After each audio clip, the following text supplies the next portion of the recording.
নকুল বানি আর পিনাক্ষীকে সব সত্যটা বলে দিতে চাইলে ওদেরকে আলাদা করে ডাকে, সেটা বুঝতে পেরে যায় মৌলি। মৌলি তখন নকুলকে মারার চেষ্টা করে। হ্যাঁ বন্ধুরা, এমনটাই দেখা যাবে। বিস্তারিত জানতে ভিডিওটিকে লাইক দিয়ে চ্যানেলটি সাবস্ক্রাইব করে দেখতে থাকুন। গল্পের শুরুতেই দেখা যাবে মৌলি আর বান্টি যখন বানির হোটেলটা পুড়িয়ে দেয়, তখন মৌলি হাসতে হাসতে বলে, বানি ডাকাত রানী, তুই হাজার চেষ্টা করলেও আর অনিরুদ্ধের সঙ্গে একসঙ্গে থাকতে পারবি না। আমি সেটা কখনোই করতে দেব না। তোকে এবার শেষ হতেই হবে। আর অনিরুদ্ধ যে কথাটা দিয়েছে সেটা আমি কিছুতেই রাখতে দিব না। এরপরে দেখা যায় আগুনটা লাগিয়ে মৌলি আর বান্টি ওখান থেকে পালিয়ে যাওয়ার সময় দেখে ফেলে নকুল। তখন নকুল বলে, এভাবে মৌলি আর বান্টি পালিয়ে যাচ্ছে কেন? ওরা নিশ্চয়ই কিছু একটা করেছে। এদিকে তো আবার অনিরুদ্ধ আর বাণী সেই টিফিন সেন্টারটা আছে, ওটার আবার কোনো ক্ষতি করে ফেললো না তো? এরপরে দেখা যায় তাড়াহুড়ো করে নকুল এসে দেখতে পায় যে সেই হোটেলটা পুড়িয়ে দিয়েছে। তখনই নকুল জল নিয়ে এসে নিভে দিতে গেলে সেটা আর কিছুতেই পারে না, তখন সেটা পুড়ে ছাই হতে থাকে। এরপরে নকুল বলে, এটা কিছুতেই হতে পারে না, এভাবে বানি আর অনিরুদ্ধ স্বপ্নটা ভেঙে যেতে পারে না। আমি এটা হতে দেব না। আমি এখনই অনিরুদ্ধকে ফোন করে ব্যাপারটা জানাচ্ছি। এরপরে নকুল ফোনটা বের করে অনিরুদ্ধকে ফোন করে আর বলে যে, অনিরুদ্ধ, এদিকে সর্বনাশ হয়ে গেছে, তাড়াতাড়ি টিফিন সেন্টারে চলে এসো, দেখো তোমার টিফিন সেন্টারটা পুড়িয়ে শেষ করে দিয়েছে। তখনই দেখা যায় তাড়াহুড়ো করে অনিরুদ্ধ আর বাণী চলে আসে। বাণী আর অনিরুদ্ধ এসে শুধু দেখতে পায় যে ওখানে শুধু শুধু পড়ে আছে পোড়া একটি গাড়ি, আর কিচ্ছু নেই। এটা দেখে অনিরুদ্ধ একেবারেই ভেঙে পড়ে আর বলে, আমি তাহলে কথা রাখতে পারবো না? আমি যে কথাটা দিয়েছিলাম সেটা আমি কিছুতেই রাখতে পারবো না? এরপরে বাণী বলে, আমার এত বড় সর্বনাশ কে করলো? আমি তো কিছুই বুঝতে পারছি না। আমি তো অনেক খেয়াল করে রেখেছিলাম। এটা কে করলো? কে আমার এত বড় ক্ষতি করলো? ঠাকুরের কাছে আমি এত করে প্রার্থনা করেছি যে আমার এই সব কিছু যেন কোনো ক্ষতি না হয়, কিন্তু আমার গাড়িটা এভাবে জ্বালিয়ে দিয়েছে। কে দিয়েছে? কিছুই জানি না। আমি কি করে এই সব কিছু এখন ঠিক করব? মাথাতে কিছুই আসছে না। এরপরে দেখা যায় তখনই বাণীর কান্না দেখে অনিরুদ্ধ বলে যে, বাণী, এতটা চোখে জল ফেলো না, সব কিছু ঠিক হয়ে যাবে। আমি সব কিছু ঠিক করে দেবো। তুমি এতটা ভেঙে পড়লে তো হবে না, বলো। তখনই দেখা যায় যে নকুল বলে, এই সব কিছু মৌলি করেছে। তখনই বাণী বলে যে, নকুল কাকা, এসব কিছু কি তোমার শুধু ধারণা, না তুমি দেখেছো? তখনই নকুল বলে ওঠে, বাণী, আমি দেখেছি মৌলি আর ওই বান্টি ছেলেটা যেটা মৌলির সঙ্গে থাকে, সেই ছেলেটাকে এখান থেকে দৌড়ে চলে যেতে।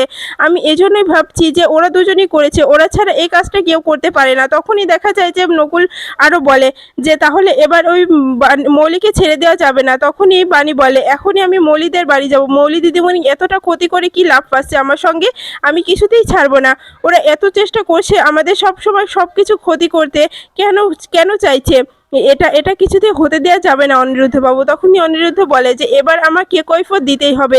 কেন মৌলি বারবার আমার সব স্বপ্নগুলো এভাবে ভেঙে চুরে দিচ্ছে? বাবার কথাটা রাখার জন্য মৌলি এটা করছে, যাতে আমি বাবার ওয়াদা ভাঙতে পারি আর বাবা যা বলে সেটা আমি রাখতে পারি, কিন্তু কিছুতেই এটা হতে দেওয়া যাবে না। এটা কিছুতেই আমি হতে দিতে পারবো না। এরপরে দেখা যায় যে বাণী বলে, তাহলে এখন কি করবেন? তখনই নকুল বলে, তুমি পুলিশের কাছে যাও, কমপ্লেন করো, সাক্ষী আমি দেবো। কেউ যদি না দেয় আমি দেবো। তখনই বাণী বলে, হ্যাঁ নকুল কাকা, আমি জানি সাক্ষী আপনি দেবেন, কিন্তু তবুও তো মৌলি দিদিমণির কাছে একবার জিজ্ঞাসা করতে হবে। তখনই দেখা যায় যে নকুল বলে, তোমরা যাও, আমি এদিকটা দেখছি। এভাবে সবকিছু শেষ হতে পারে না বাণী। এরপরে নকুল মনে মনে বলতে থাকে, এবার মৌলিকে কৈফিয়ত দিতেই হবে। মৌলি বারবার এই বাণীর এত ক্ষতি করতে চাচ্ছে কিসের জন্য? ও তো খুব ভালো করেই জানে ওই রায়বাড়ির মেয়ে হলো বাণী। রায়বাড়ির সম্পত্তির পুরোটা অধিকার শুধু বাণীর আছে। এবার আমি সব সত্যটা বলে দেব, আর কিচ্ছু গোপন রাখতে পারবো না, কারণ বারবার গোপন রাখতে গিয়ে আমি বাণীর ক্ষতি করতে পারবো না। বাণী এতটা এতটা অভাগী হয়ে জন্মেছে যে জন্মের পর থেকে সবকিছু হারিয়েছে। এখন আবার সে সবকিছু জানা সত্ত্বেও আমি কেন ওকে দূরে ঠেলে রাখবো? আর মৌলি যেটা করছে সেটা তো একদম ঠিক কাজ করছে না। এই জন্য মৌলিকে শাস্তি পেতেই হবে। মৌলিকে কিছুতেই আর এভাবে পার পেতে দেব না আমি। এরপরই দেখা যায় যে তখনই নকুল ফোনটা বের করে ঈশানীকে মেসেজ করে যে, ঈশানী, তোমার সঙ্গে আমি দেখা করতে চাই। কাল কাল সকাল 11টার দিকে তুমি আমার পার্কের সামনে দেখা করবে। তখনই দেখা যায় যে ওই মেসেজটা পায় মৌলি তার রিপ্লাই দিয়ে দেয় যে, আচ্ছা ঠিক আছে। তখন নকুল ভাবে যে আসলে তো ঈশানী বৌদি আমাকে মেসেজটা করেছে। পরের দিন সকালেই ঈশানীর কাছে ফোনটা মৌলি দিয়ে বলে যে, মম, তুমি ফোনটা খুঁজছো? ফোনটা তো তুমি ফেলে রেখেছিলে। আমি তোমার মেয়ে, তাই তোমার ফোনটা গুছিয়ে রেখেছিলাম, এবার নাও। আসলে মম, তুমি ছোট হয়ে যাচ্ছ দিন দিন। তুমি এতটা অবুঝ হচ্ছে যে তোমার জিনিসপত্র তুমি কোথায় কখন কোখানে রাখছো কিছুই বুঝতে পারছো না। এরপরেই দেখা যায় যে ঈশানী বলে, তুই এতটা বড় হয়ে গেছিস মৌলি যে এখনই সবকিছু ঠিকঠাক করে রাখছিস? তখনই দেখা যায় যে সেখানে অনিরুদ্ধ আর বাণী চলে আসে, সঙ্গে সাথীও থাকে। তখনই মৌলি এটা দেখে খুবই ভয় পেয়ে যায়। তখনই মৌলি বলে, অনিরুদ্ধ, তুমি এখানে কি করছো? আর বানি ডাকাত রানী এখানে কি করছে? এখান থেকে চলে যাও। তখনই পিনাকিও চলে আসে আর বলে কি হয়েছে? কি হয়েছে অনিরুদ্ধ? এ বাড়িতে তোমরা সকাল সকাল চলে এসেছো, কিছু একটা তো হয়েছে। মৌলি তুমি কিছু করেছো? তখনই মৌলি বলে না না ড্যাড, আমি কিছু করিনি, বিশ্বাস করো আমি কিচ্ছু করিনি। তখন নয়নতারা এসে বলে বারবার শুধু শুধু আমাদের বাচ্চা মেয়েটার দিকে আঙুল কেন তুলিস? তখনই বানি বলে একদম চুপ করে থাকো ঠাম্মি, তুমি খুব ভালো করে জানো যে মৌলি দিদিমণি কি করেছে। তখনই অনিরুদ্ধ বলে যে হ্যাঁ, মৌলি আমাদের টিফিন সেন্টারটা পুড়িয়ে দিয়েছে। তখনই মৌলি বলে তার প্রমাণ কি আছে? আমি এসব কিছু করিনি মম, তুমি বিশ্বাস করো আমি কিচ্ছু করিনি। কেন এসব কিছু তোমরা এভাবে কেয়ার করছো? তখনই দেখা যায় যে মৌলির কথা শুনে ঈশানী খুবটা রেগে যায় আর বলে এটা যদি সত্য হয়, এটা যদি প্রমাণিত হয়, তাহলে কিন্তু আমার থেকে খারাপ কেউ হবে না। তখনই দেখা যায় যে মৌলি খুব ভয় পেয়ে যায় আর বলে যে না না, আমি এসব কিছু জানি না, কোনো প্রমাণ দেখাতে পারবে? তখনই ঈশানী বলে হ্যাঁ মৌলি, মৌলির কি কোনো প্রমাণ দেখাতে পারবে বানি? তখনই বানি বলে হ্যাঁ, তার সাক্ষী আছে, আমি চাইলে পুলিশ স্টেশনে যেতে পারতাম, সেখানে কমপ্লেনও করতে পারতাম, কিন্তু এ বাড়ির সম্মান আমি চাই না কোনো কারণে ক্ষতি হোক, এজন্য আমি এখানে এসেছি। তখনই দেখা যায় মৌলি বলে কি প্রমাণ আছে তোমার কাছে? কি প্রমাণ দেখাতে পারবে তুমি? তখনই দেখা যায় অনিরুদ্ধ বলে এটা নকুল কাকা দেখেছে যে তুমি ওখান থেকে পালিয়ে আসছিলে। তখনই নকুল কাকা আমাকে ফোন করে সব ঘটনা খুলে বলেছে। তখনই দেখা যায় যে মৌলি বলে এসব বানানো, এসব গল্প। মম মম নকুল নকুল সরকার তো ওনাদের আত্মীয়, এজন্য ওনাদের ভরেই কথা বলছে, আমার ভরে তো কথা বলবে না, কারণ আমাকে তো সে ভালোবাসবে না। তখনই বানি বলে কথা ঘুরাবে না মৌলি দিদিমণি। তখনই দেখা যায় যে নয়নতারা বলে এই যে ডাকাত রানী, এখান থেকে চলে যাও, বারবার এখানে এসে আমার মৌলি দিদি ভাইকে হ্যারেস করতে পারবে না, এখান থেকে চলে যাও, নাহলে কিন্তু খুব খারাপ হয়ে যাবে। তখনই দেখা যায় যে ঈশানী কোষে চর মারে মৌলিকে আর বলে মৌলি অনেকবার বেড়ে গেছো, তোমাকে আর ছাড়া যাবে না। তুমি কি ভেবেছো তুমি এভাবে সবকিছু শেষ করে দেবে? এভাবে বানি অনিরুদ্ধ স্বপ্ন ভেঙে দেবে? না, কিছুতেই হবে না। তখনই দেখা যায় যে নয়নতারা বলে ঈশানী তুমি কিন্তু খুব অপরাধ করছো, তুমি মেয়েটাকে মারছো, মেয়েটা বড় হয়ে গেছে সেটা কি বুঝতে পারছো না? তখন ঈশানী বলে ছোট মা তুমি কথা বলবে না, এটা আমার আর আমার মেয়ের মধ্যে কথা হচ্ছে, তুমি মাঝখানে ঢুকছো কেন? আর একটা কথা বলছি, এসব মাঝখানে ঢুকবে না। তখনই দেখা যায় যে বানি বলে ওঠে আমি একটা কথা সাপ সাপ বলে দিতে চাইছি, আমি যেদিন এই প্রমাণটা করে দিতে পারবো যে মৌলি দিদিমণি এটা তোমার কাজ, সেদিন কিন্তু খুব খারাপ হয়ে যাবে, সেদিন কিন্তু আমি তোমাকে আর ছেড়ে কথা বলবো না, তোমার যোগ্য যোগ্য শাস্তির ব্যবস্থা আমি নিজে করব। তখনই এই সাথী বলে ওঠে যে মৌলি আমি সেই ছোট্ট থেকে তোমাকে কোলে পিঠে করে মানুষ করেছি, আর সেই তুমি আমাদের ক্ষতি করার জন্য এভাবে উঠে পড়ে রেগেছো, আমি তোমার কাছ থেকে এরকমটা আশা করিনি মৌলি।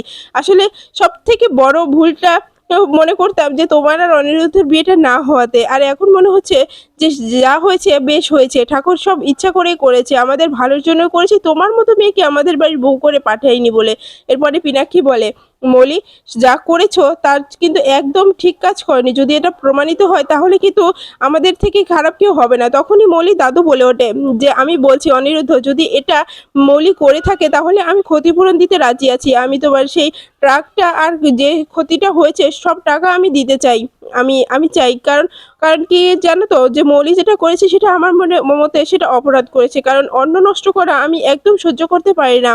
অন্য আমাদের লক্ষ্মী, সেটা সেটা ও যদি নষ্ট করে থাকে তার ক্ষতিপূরণ আমি তোমাকে দেব। তখনই অনিরুদ্ধ বলে ওঠে না দাদু, আমার এই সবার কোনো প্রয়োজন নেই, আমি একাই করতে পারবো, আমাকে ঠাকুর দুটো হাত দিয়েছে, আমাকে কর্ম করার জন্য শক্তি দিয়েছে, তাই আমার কারো সাহায্য প্রয়োজন নেই, আমি নিজেই করব। আমি তোমাদেরকে বলে দিচ্ছি একদিন আমি ঠিক ওই ক্যান্টিনটাকে বড় একটা রেস্টুরেন্টের নাম দেবো, যদি সেটা না করেছি তাহলে আমার নামও অনিরুদ্ধ নয়। তুমি আমার কথাটা মিলে নিয়ে দাদু। তখনই মৌলি দাদু বলে অনিরুদ্ধ রাগ করো না, আমি জানি তোমার রাগ হচ্ছে, কিন্তু কি করব বলো, যদি মৌলি এটা করে থাকে মৌলি বড় অপরাধ করেছে, এর জন্য মৌলি শাস্তি প্রাপ্ত, আমি মৌলির শাস্তির ব্যবস্থা করে দেবো, তুমি আর ভেবো না, আমি সব কিছু ঠিক করে দেবো বলছি তো। তখনই দেখা যায় যে অনিরুদ্ধ বলে ওঠে আচ্ছা ঠিক আছে, যদি এটা হয়ে থাকে তাহলে সেটা পরে দেখা যাবে, এখন আমি আর এই কথাগুলো বাড়াতে চাই না। তখনই বাণী বলে হ্যাঁ মা, আপনি আপনার মেয়েকে বুঝিয়ে দেবেন, দেখুন আমাদের এভাবে সব কিছু যদি নষ্ট করে দেয় তাহলে আমাদেরকে হারাতে পারবে না, এমনকি আমাদের দুজনকে আলাদাও করতে পারবে না। আমার আর অনিরুদ্ধ বাবুর সম্পর্কটা উপর থেকে ঠিক হয়েছে, হাজার চেষ্টা করলেও কিন্তু আমাদের আর এখন আলাদা করা যাবে না। তখন অনিরুদ্ধ বলে হ্যাঁ হ্যাঁ মাসিমা, আমি বলে দিচ্ছি, আমার আর বাণীর আলাদা করতে চাইলে কিন্তু আমার থেকে কেউ খারাপ হবে না। আমার পাশে যদি আমার পুরো পরিবার, আমার আমার স্ত্রী, আমার সন্তান থাকে, তাহলে আমাকে কেউ কখনো আলাদা করতে পারবে না। সেটা আপনি আপনার মেয়েকে বুঝিয়ে দিয়েন। এরপরেই দেখা যায় যে নয়নতারা মৌলিকে বলে, মৌলি দিদিমণি এবার চুপ করে থাকো, এবার যদি কথা বাড়াও তাহলে কিন্তু ধরা পড়ে যাবে। তুমি কি ভেবেছো বারবার এভাবে আমাকে কিছু না জানিয়ে তুমি এসব কিছু করবে? আমি তোমাকে হাজারবার বলেছি যে আমাকে না জানিয়ে কোনো কাজ করতে যাবে না, কিন্তু না, তুমি আমার কোনো কথাই তো শুনবে না, তোমার যেটা মনে হবে সেটাই করবে। এরপরে দেখা যায় যে অনিরুদ্ধ পানি সেই পোড়া গাড়ির কাছে গিয়ে দেখতে পায় শুধু ছাইটাই পড়ে আছে। তখনই বাড়ি কান্নায় ভেঙে পড়ে। তখন অন্তরা বলে যে বৌদি, বৌদি কান্নাকাটি করো না, সব কিছু একদিন ঠিক হয়ে যাবে। তখনই অনিরুদ্ধ বলে, কি করে ঠিক হয়ে যাবে তুই বলতে পারিস অন্তরা? আমি কিছুই বুঝতে পারছি না, এটা কি করে ঠিক হবে। তখনই তানিয়া আর মামুনি ওই পথ দিয়ে যাচ্ছিল। তখনই তানিয়া বাবা মাকে দেখে চিৎকার করে চলে আসে আর বলে, মা আমাদের দোকানটা কোথায় সেটা তো দেখতে পাচ্ছি না, ওটা কোথায় গিয়েছে মা? তখনই বানি বলে, মামা ওটা আছে, ওটা নিয়ে চিন্তা করো না, তুমি এখানে কেন আসলে? তুমি এখন স্কুল থেকে এসেছো, বাড়ি চলে যাও, এখানে থাকতে হবে না মামাম। তখনই তানিয়া বলে, কেন মা, আমি এখানে থাকলে কি এমন ক্ষতি হচ্ছে? আমি বুঝতে পারছি না, আমাদের দোকানটা কোথায় গিয়েছে মা? দোকানটার জন্য আমাদেরও অনেক কষ্ট হচ্ছে। তো তখনই অন্তরা বলে যে, তানিয়া একদম চিন্তা করো না, সবকিছু ঠিক হয়ে যাবে। এরপরে দেখা যায় যে বাড়ি বলে, আমি এখানে রাস্তায় দাঁড়িয়ে খাবার বিক্রি করব, তবু আমি হাল ছাড়বো না। তখনই প্রতিবেশীরা বলে, হ্যাঁ বাণী, আপনি যে কাজগুলো করছেন সত্যি আপনাকে দেখে সেলুট দিতে ইচ্ছে করছে। আপনি হার মানার মেয়ে নয়, আপনাকে হাজার চেষ্টা করলেও নত কেউ করতে পারবে না। যেভাবে আপনার গাড়িটা পুড়িয়ে দেওয়া হলো, যেভাবে আপনার সবকিছু শেষ করে দেওয়া হলো, কিন্তু আপনি ঠিক ঘুরে দাঁড়িয়েছেন, আপনি আপনার শক্তিটা প্রয়োগ করেছেন। আপনাকে সেলুট করা ছাড়া আমাদের কাছে আর কোনো অপশনও দেখতে পাচ্ছি না। এরপরে বাড়ি বলে, আপনারা পাশে আছেন বলেই হয়তো আমি এত কিছু করতে পারছি, আপনারা একদম চিন্তা করবেন না, আমি ঠিক আপনাদের আগের মতোই খাবার ডেলিভারি করতে পারবো, আমার আর কোনো সমস্যা হবে না। এরপরে বাণী একটা চিঠি অনিরুদ্ধের হাতে ধরিয়ে দিয়ে বলে যে, অনিরুদ্ধ বাবু এটা রাখুন, আমি বাজার থেকে ঘুরে আসছি। তখনই অনিরুদ্ধ বলে, এটা কিসের? তখনই বাণী বলে, এটা আপনি আমি যাওয়ার পরে পড়ে দেখবেন। এরপরে বাড়ি চলে গেলে অনিরুদ্ধ সেই চিঠিটা বের করে পড়তে থাকে আর দেখে যে বাণী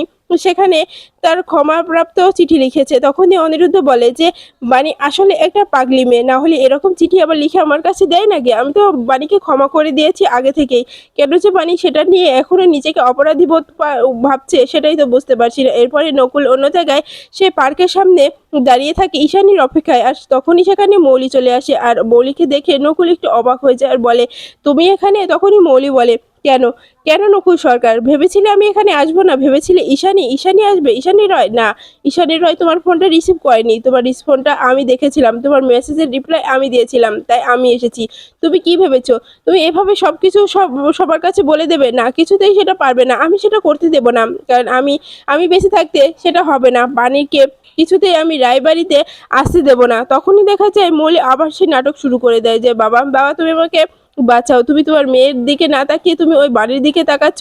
এরপরে নকুল একটু একটু নত হয়ে গেলে তখনই মৌলি বলে, তুমি কি ভেবেছিলে আমি তোমার কাছে হাত জোর করে আবার ক্ষমা চাইছি? না, এবার তোমার কাছে আমি আর ক্ষমা চাইবো না, তোমাকে উপযুক্ত শাস্তির ব্যবস্থা আমি করে দেব। এরপরেই দেখা যায় সেখানে কিছু গুন্ডা ছেলেদেরকেও ডাকে আর মৌলি বলে, এই এই লোকটাকে হাত পাও ভেঙে ফেলে রাখো, প্রাণে মেরে ফেলতে পারো, আমি কিছু বলবো না। এরপরে নকুল সেটা দেখে অবাক হয়ে যায় আর বলে, মৌলি আমার নিজের মেয়ে হয়ে আমাকে মারার আদেশ দিয়ে দিচ্ছে, এবার মৌলিকে আর ছাড়া যাবে না। এরপরে এক পর্যায়ে নকুলকে অনেকটা মারপিট করে গোন্ডারা ফেলে রেখে গেলে সেখানে বানি আর পিনাক্ষী চলে আসে আর এটা দেখে খুব অবাক হয়ে যায়। তখনই পিনাক্ষী বলে, আমাকে একবার বলো নকুলদা তোমার এই অবস্থা কে করেছে? তখনই নকুল বলে ওঠে, এটা মৌলি করেছে। কথাটা শুনে পিনাক্ষী খুবই রেগে যায় আর বলে, এবার মৌলিকে আর ছেড়ে দেওয়া যাবে না।